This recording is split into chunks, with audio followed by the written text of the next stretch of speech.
next topic that I wanted us to discuss, and you really touched on it just briefly, was on education and universities. The modern, and I think I also made an episode on this. What's your take on the modern? And I don't like using the term modern everything, but we have to. What's your take on the modern on the modern education, modern universities, modern education system in general, Andrew? I shared with you an article, which actually I haven't read. Yes, I saw it. I have it here. But I saw the highlights of it from the tweet that Mwango Capital did. And what struck me is the people who are university graduates. Yes. There's more unemployment for people who have gone through university education vis-a-vis those who have gone through primary or secondary school education. And that struck me. And it probably confirmed. I mean, I am of the view that the normal education that we have is also another programming tool. Schooling, as they say. I think there's somebody, was it Mark Antoine, who is this, who say, don't let schooling interfere with my education.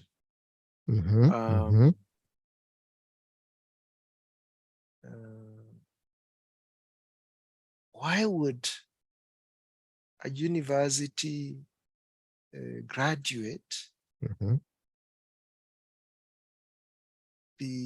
why would a high unemployment rate be higher for university educated person vis-a-vis that person who has gone through primary and secondary school? I kept asking myself that question, and probably one of the reasons that I was able to come up with, and it also made me evaluate my life with regards possibly with the consumption of information that we have, because now we're in the age of the internet, where we are bombarded by courses, education, all this research paper. It's just, we are inundated with just too much information. And I think what it does is it just generates that noise. And particularly what that ends up happening is, you've heard of that term of analysis paralysis, where you have so much either options and ideas and thoughts. You've listened to 1,000,001 teachers. One says this, the other one says this. And sometimes you even think that the more of accumulation of that knowledge, the more better equipped you'll be. But it seems to have the opposite effect, which is it rather cripples you. So I think we've generated all this, we move from primary school, go to secondary school, go to university. Now we want everyone being educated. And I don't know if you've ever seen this.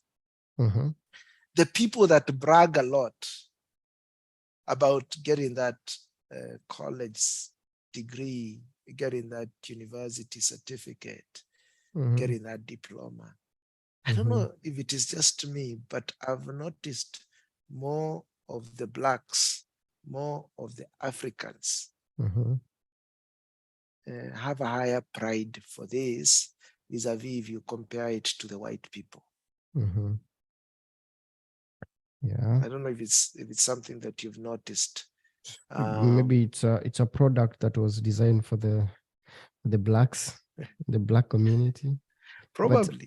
But I have probably. I have a different view of this. Okay. Education has always been there, Andrew. And prior to the coming of the colonizers, let's take Africa in general, there was still education, but it was informal education.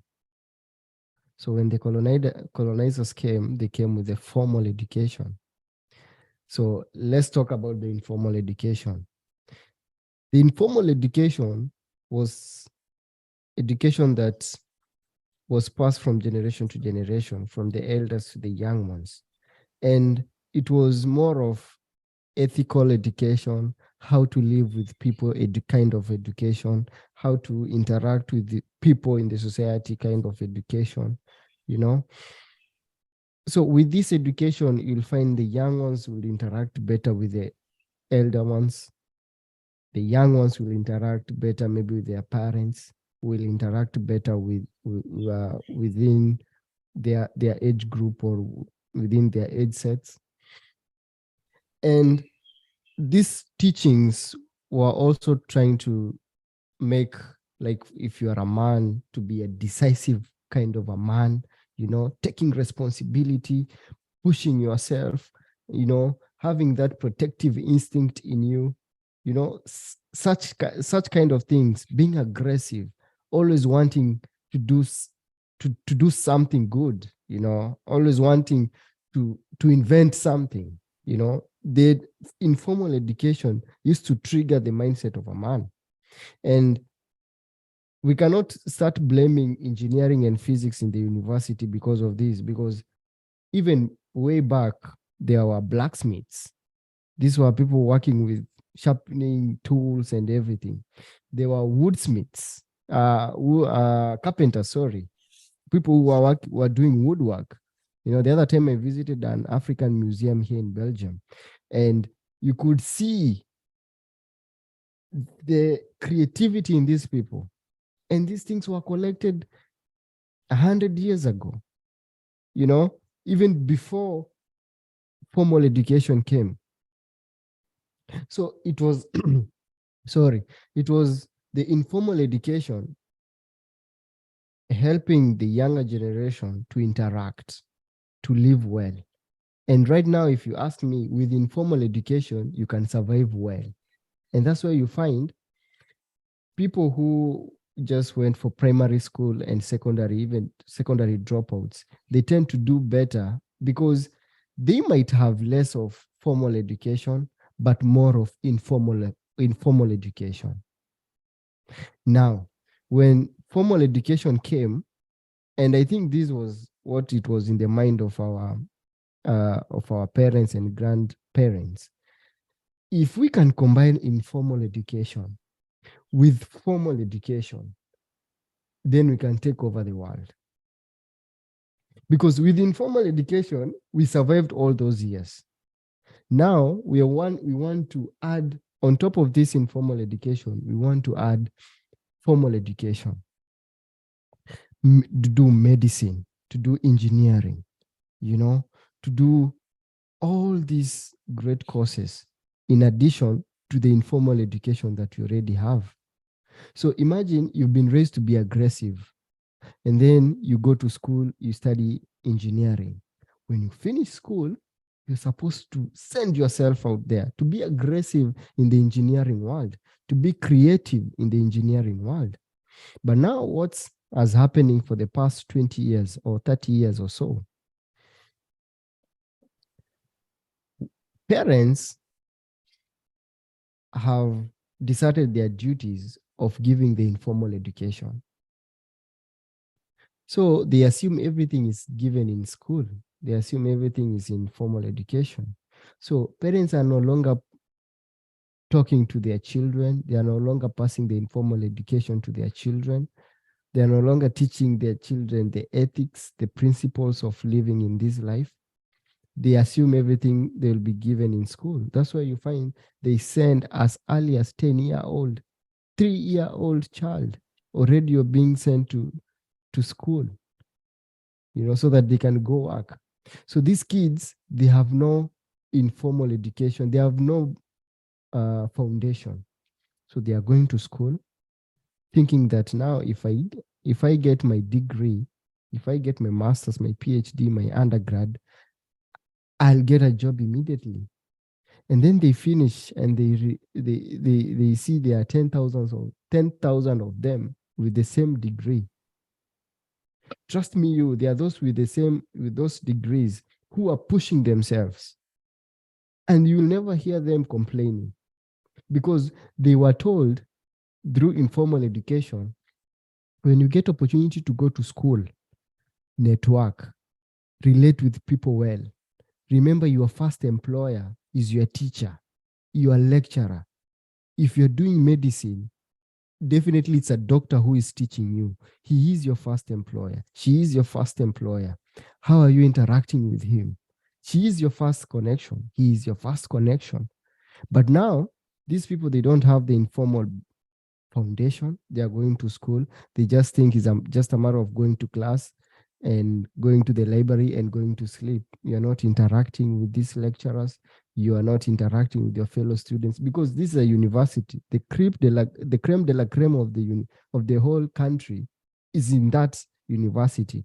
Yet you are not networking with these students, your fellow students. You are not being imaginative, you're not being creative, you're not pushing yourself.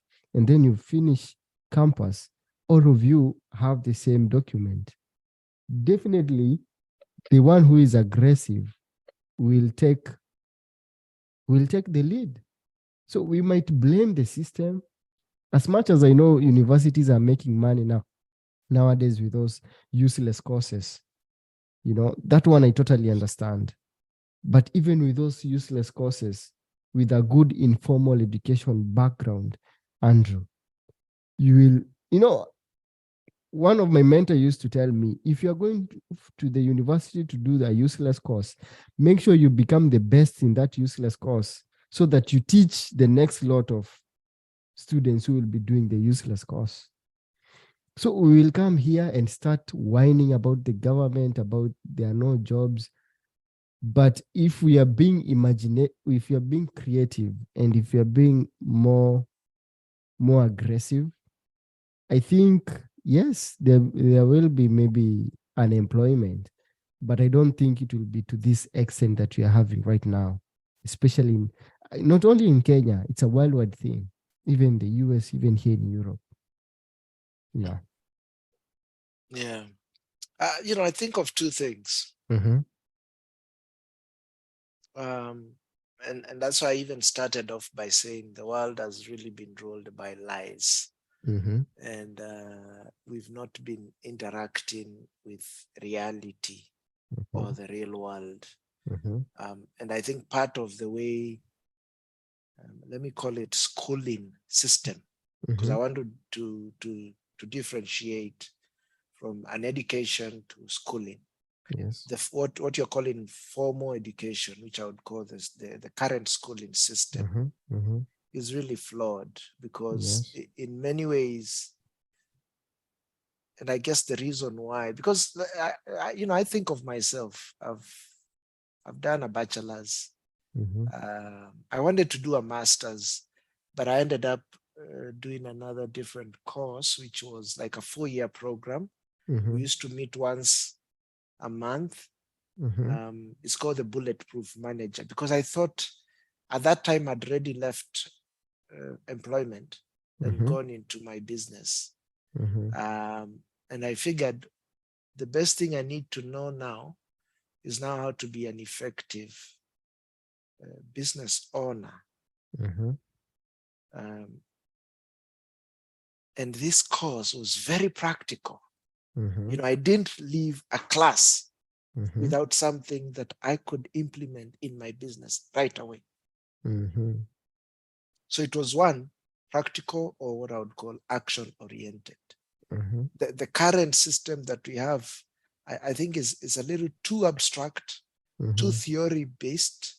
True. And I guess that's why you have all these people that come out of college and they cannot do anything. Yeah, that's true. It's and like they're they've paid starting a to lot of learn money. again, and they have spent a lot of money. That's true. And I think probably one of the reasons why there's a high unemployment rate amongst the university educated persons is because I think many of them also expect, because I have that simple paper that I have, it can work for me. It will speak for me. It will do the work for me. That's true. But I think a lot of the people who have probably, who either dropped out or didn't manage to go to university and have gone through either primary education or high school education, realize now the I'm out reality. there. Yeah. The reality sinks in. Where you now have to engage with the real world. And the real world says, for you to survive is you have to provide Mm-hmm. something of value Mm-hmm. to the people around you, to the marketplace in Mm-hmm. exchange for money. So That's now you true. start cracking your mind. What can Yes. I provide of value? And many Mm-hmm. of them will probably go into, okay, I might not be this eloquent, nicely well spoken, and a university educated person Mm-hmm. who sounds so smart, but in essence, they're just an empty debe Yeah, yeah. with nothing to offer. I have to now begin to skill in myself to offer something that I can put out in the market. And probably maybe this also explains why a lot of the people, if we have to use the examples of the Steve Jobs and Bill Gates, and many a times, sometimes I don't like using many of these examples. I find sometimes they are too overused. But uh, for this example, probably they understood themselves enough to understand. Maybe I'm going to clutter my mind with a lot of noise Mm-hmm. that will just make me delay what I need to do. Mm-hmm. I remember Kibe once saying to me, when he was asking me about my podcast, how it's going, and I said, yeah, I'm doing very well. I've now noticed I need to improve on my equipment and whatever. He said, yes, when the business needs a professional mic, you'll get that mic. Mm-hmm. Have you ever seen people prepare to go into vlogging and they'll get all the equipment, but they'll Mm-hmm. do nothing?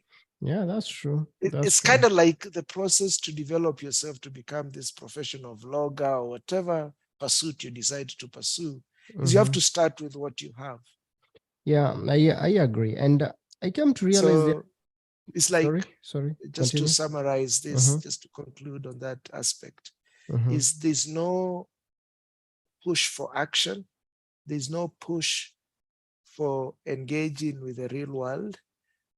We are caught up again. I hate to overuse this word. We are caught up in theory and abstraction. Mm-hmm. Um, and in many ways, we are cluttering our minds with a lot of noise. Probably when we leave things like high school, because even now I feel like all the education I got, in a sense, as much as there's some value I got, but I'm now teaching myself to become a good public speaker. I'm now understanding, probably I need to understand how I can best work with my hands. I'm now understanding, now that I have a business, I need to understand how to do sales. I need to understand how to maintain my books. Probably, maybe I might not do the actual work, but it's a basic understanding of how taxation works and those Mm-hmm. kind of things, to be able to engage with a competent bookkeeper or accountant person on understanding certain elements. So I'm beginning to understand I need to almost educate myself. And if you are to ask me, uh, I'm almost at the foundation but I'm now seeing which skill sets to acquire. So what I'm getting at is, probably when somebody goes through high school level, there has to be sort of a rediscovery process to now discover which pieces to pick up. University, I see it as important for engineers and doctors, because Mm-hmm. they require certain technical elements that are Mm-hmm. important. For you to have a surgeon, to have a trained surgeon, you won't get that from high school. They'll need to be trained in that specific skill to understand building codes for that engineer is going to build a road, a building, and the like. Um, but for the day-to-day man, probably what we should promote more is trade schools, what used to be called polytechnics, Polytechnics, yeah. because they help us understand how to work with our hands. They help us engage with the real world, because you understand you need a plumber Mm-hmm. to fix those pipes in your house. You need Mm-hmm. an electrician to Mm-hmm. power up your house. Yeah, Uh, that's true. so the trade school should be one of the things we need to develop. Figure out how we reduce the noise, Mm-hmm. and figure out also how we promote to be more action oriented vis-a-vis Mhm. theory. Mhm. Now, yeah, I agree with what you've just said, and also I came to realize there are a lot of underlying factors for people, especially the young graduates. Some of this pressure, and I've come to realize, even with my fellow students, the pressure sometimes does not even come from education itself or from school itself. The pressure comes from other external factors. So you find a student uh, who has just graduated, he even gets a job or a job offer that pays 15,000 Kenya shillings, 20,000 Kenya shillings. But in his head or in her head, she thinks or he thinks he wants more than that. And sometimes he thinks like that because maybe he has a girlfriend, maybe he has a wife already at that young age, maybe he has a kid already, you know. So for this guy, if even if you offer to train him for free, but without you paying him, he will say no because he's expecting some income. There's no way you can leave the university right now. Even me, if I have a company, if I was to start my own, even you with your company, there's no way you can just employ a fresh graduate and you start paying him or her those ambiguous sums of money. You know, they need to be trained, they need to be shown how to do these things on the ground. They lack the skills on the ground. They have the papers, but the skills they don't have, and that's why I agree with you. But for them, they also need to understand that, you see, like for me, I knew very well, for me to stay in science, I have to volunteer in labs and just even work for free sometimes. And I started saving the help money to help me when I finish school. I use this money for the next 1 year. I'll be volunteering in labs to get the experience, you know. But now, not everyone thinks like that. You finish school, you have your papers, you expect the system to kneel in front of you and offer you a job. And then you find it's different out here. And to make the matter even worse, you lack the basic informal skills like being aggressive, knowing how to interact with people. Some of people, they usually text me asking me for scholarship opportunities if they are out here. And you see the way a person texts a message, like writes a message, and you wonder, this is why you're even unemployed. You know, so I think the basics, the nitty-gritty things is the one that is missing. I agree. The university system is just making money and nothing else, you know. And I even made a podcast on that, and I said, if you're not going to do STEM or accounts or law, don't go to the university. It's a complete waste of time. Don't go to the university.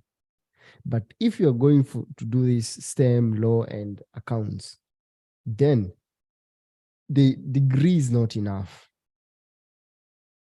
The degree itself is not enough.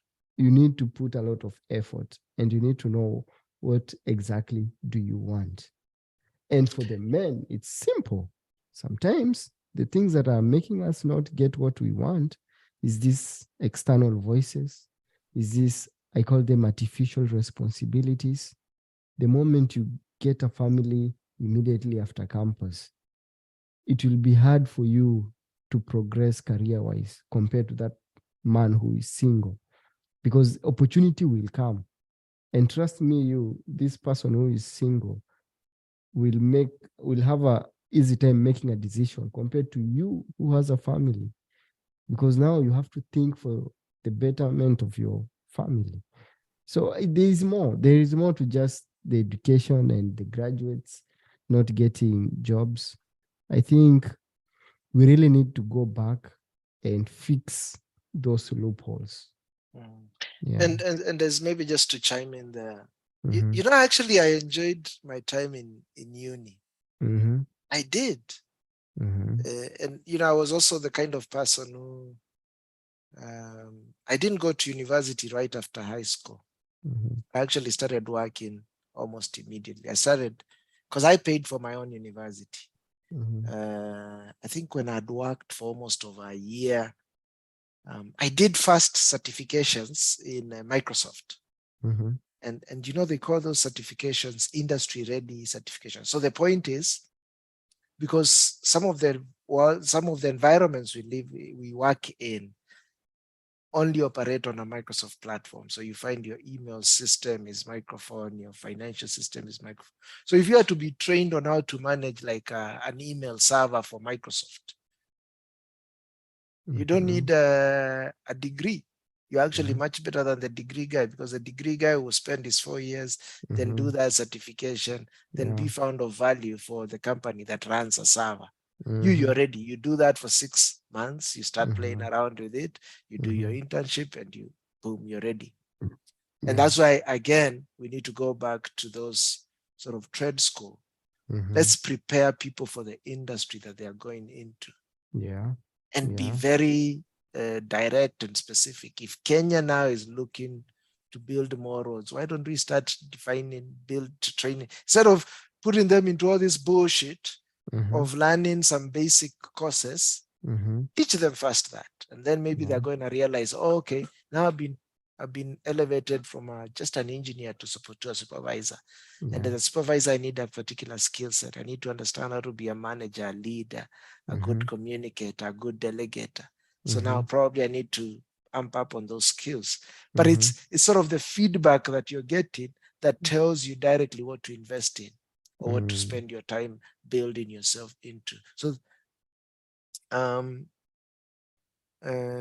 I'm seeing here, yes, according to the statistic, they're saying only 24% of all graduates studied STEM. That's science, tech, engineering, and maths. so you're talking 24%. of 24%, so close to what, 76% don't need to go to a university education. Exactly. That's my point. That's my point. And that's how it used to be back in the days. I remember one of my mentors telling me when he was going to the university, there were, I think, 3 of them in the whole Nakuru county. They knew each other, you know? So a very small percentage of people are supposed to go to the university. And you remember even then, having gone for a university used to be such a, it was a, you know, if I look at my uncles, they even would brag. Yes. I mean, University of Nairobi, and I'm earning boom.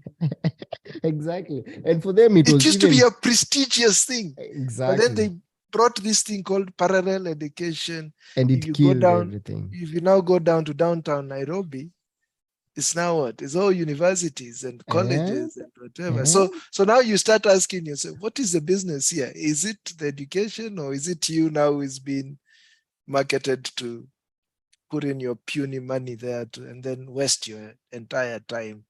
And now what it has done, it has changed people. I think it even damages, because now it acts as a platform where young people are engaging in a lot of sex, drinking alcohol, doing drugs.